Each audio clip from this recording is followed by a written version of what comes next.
Кыргызстанда соңку бир сутка ичинде коронавирус жуккан бейтаптардын төртөө, пневмониядан 18 адам көз жумду. Коронавирус өпкөнүн сезгенүүсүнө алып келери аныкталганы менен кыргыз бийлиги пневмониядан өлгөндөрдү COVID-19 каза тапкандардын статистикасына кошо элек.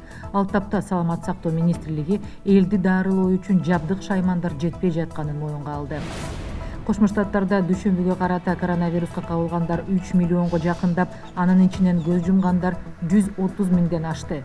Оорунун очогуна айланган бир катар штаттарда ооруканалар толуп калганын бийлик өкүлдөрү маалымдап жатышат. Босния жана Герцеговинадагы 8 миңдей мусулман эркектин өмүрүн алган Сребреница кыргынына быйыл 25 жыл толууда.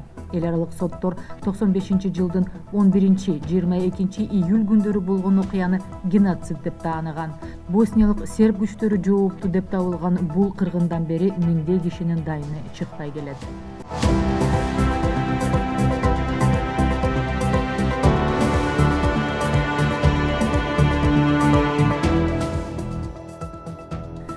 Кыргызстанда соңку бир сутка ичинде коронавирус жуккан бейтаптардын төртөө, пневмониядан 18 адам көз жумду. Бул тууралуу 6 июлда саламат сактоо министринин орун басары мадам Карата билдирди. Республика боюнча вирусту жугузуп алган дагы 314 адам катталды. Алардын эң көбү Бишкек шаарында 161 адам, илдеттен дарыланып жаткан 41 бейтап айыгып чыкты. Каратаев коронавируска чалдыккан бейтаптарды дарылаш үчүн жабдык жана шаймандар жетишпей жатканын билдирди. Өпкөсүнөн кагынып ооруп жаткандар да көбөйүүдө. Март айынан бери бул илдеттен 195 бейтап көз жумду. Азыр ооруканаларда коронавирус жуккан 625, пневмония болгон 2,5 миңдей бейтап жатат. Коронавирус өпкөнү сезгенүүсүнө алып келери аныкталганы менен кыргыз бийлиги бул илдеттен өлгөндөрдү COVID-19 каза тапкандардын статистикасына кошо элек. Анын үстүнө коронавирусту аныктаган тесттердин сапаты да күмөн саноо жараткан учурлар көп. Кошмо Штаттарда дүйшөмбүгө карата коронавирус жуктурганы аныкталгандар 3 миллионго жакындап, алардын жарымына жакыны айыгып чыкканы кабарланган. Өлүм көрсөткүчү боюнча АКШ баарынан алдыда. Коронавирус бул жакта 130 миңден ашык кишинин өмүрүн алды. Өзгөчө өлкөнүн түштүк жана батыш штаттарында абалы оор. Бир катар штаттарда бейтаптар көбөйүп, ооруканалар толуп калганын бийлик өкүлдөрү маалымдап жатышат. Норс-Вестерн университетинин эпидемиолог окумуштуусу Садия Хан COVID-19 саламаттык сактоо системасын ээлеп алганын өзү зор коркунуч дейт.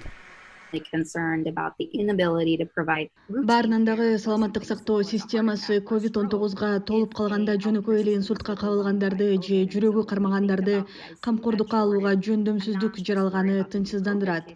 Өзгөчө жүрөк оорулары өлүмдүн негизги себептери экенин билебиз да.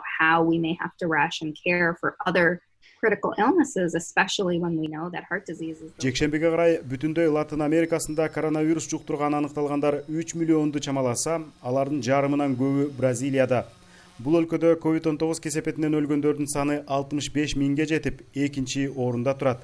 Май айынын аягынан тарта Бразилия карантиндик чараларын жумшартып, экономикасын ача баштаганда, эксперттер эпидемия күчөөрүн эскертишкен. Ошол эле маалда өзгөчө карантиндик чараларды кабыл алганына байланыштуу Латын Америкалык Перуда, өзгөчө борбору Лимада жаңы учурлар уламдан улам аз катталууда. Коронавирус эң көп катталган 3-чү өлкө Индия дүйнөдөгү эң ири убактылуу оорукананы ачты. Борбор Нью-Делиде 10 миң орундуу оорукана ачылган күнү бийлик коронавирус жуктургандардын рекорддук көрсөткүчү 25 миңдей адам катталганын билдирген. Бул өлкөдө COVID-19 илдетинен жабыркагандар расмий статистикага ылайык 700 миңге жетип, Орусиянын көрсөткүчүнөн ашты. Ал эми дүйнөдөгү бирден бир эл көп барган Париждеги Лувр музейи 16 апталык тынуубудан кийин ачылды. Албетте, тийиштүү санитардык эрежелерди бек сактоо талабы менен. Бирок музейдин директору Жан-Люк Мартинес буга өтө эле кубанып кеткен жери жок. Анын да себеби бар. Et donc, en effet, après les Français, les visiteurs les plus importants, c'est les États-Unis. Француздардан кийин эле эң көп конок Кошмо Штаттардан, Кытайдан, анан Бразилия, Кореядан келишет. Эгер Европанын чек аралары жабык турса, алар келе алышпайт. Демек, биз конокторубуз 80% аз болот деп болжоп турабыз.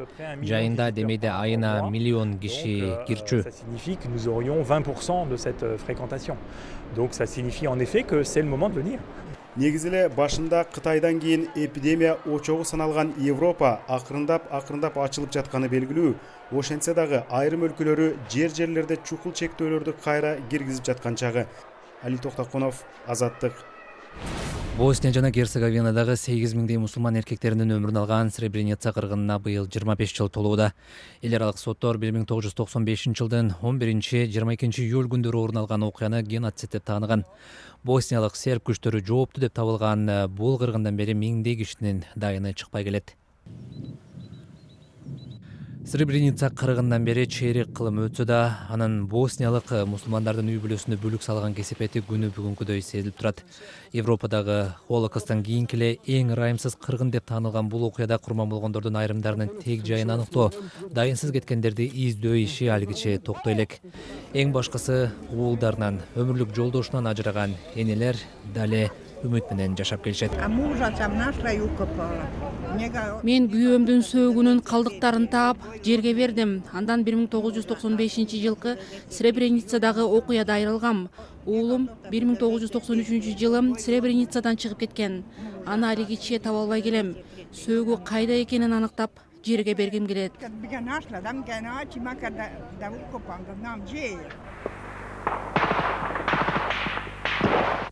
Босния согушунун акыркы күндөрүндө 1995 жылдын июлунда босниялык сербтер Сребреница шаарында 8 миңдей мусулман эркек менен балдарды кырып салган. Сребреницанын эркектерин жапырт өлтүрүп 1995 жылы аталган шаар Ратко Младич жетектеген серб топторунун колуна өткөндөн кийин болгон.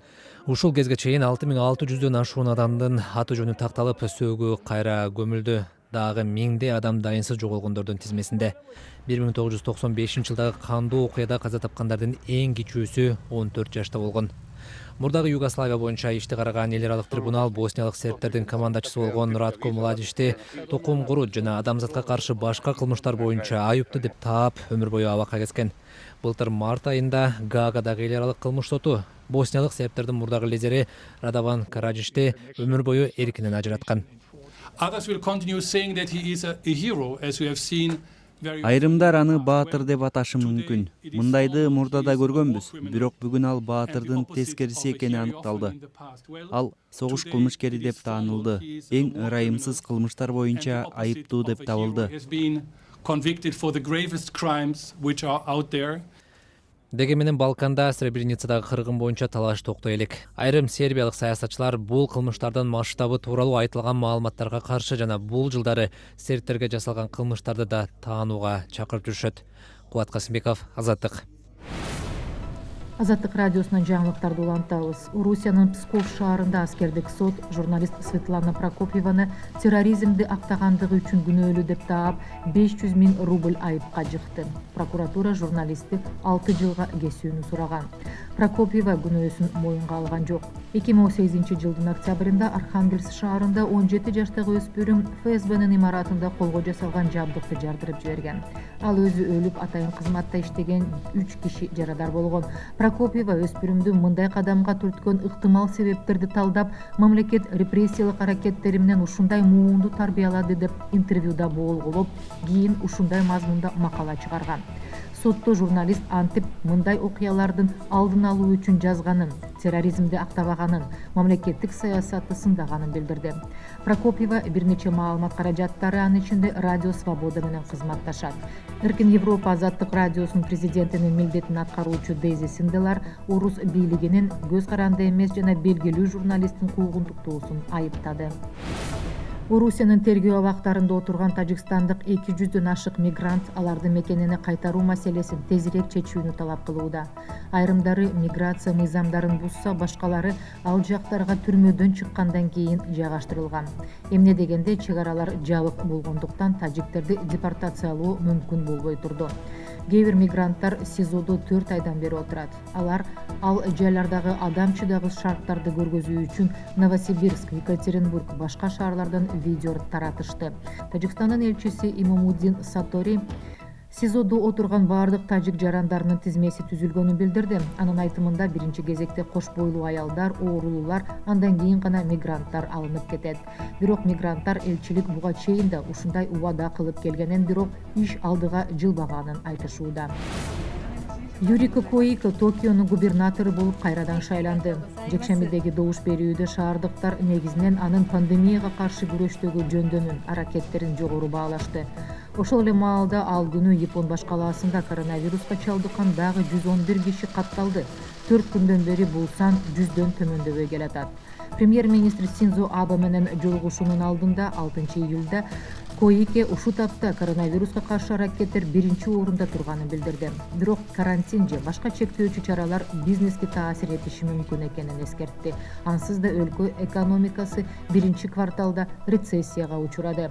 Көп учурда болочоктогу ыктымал өкмөт башчы деп аталган Коикени алдыда эмдиги жылкы олимпиадага байланышкан бир топ маселелер күтүүдө. Оюндар пандемияга байланыштуу быйылкы жылдан эмдиги жылга жылдырылган. Сурамжылоолор көргөзгөндөй элдин жарымынан көбү ал ири спорттук иш-чараны дагы которуп же таптакыр өткөрбөө зарыл деп эсептешет.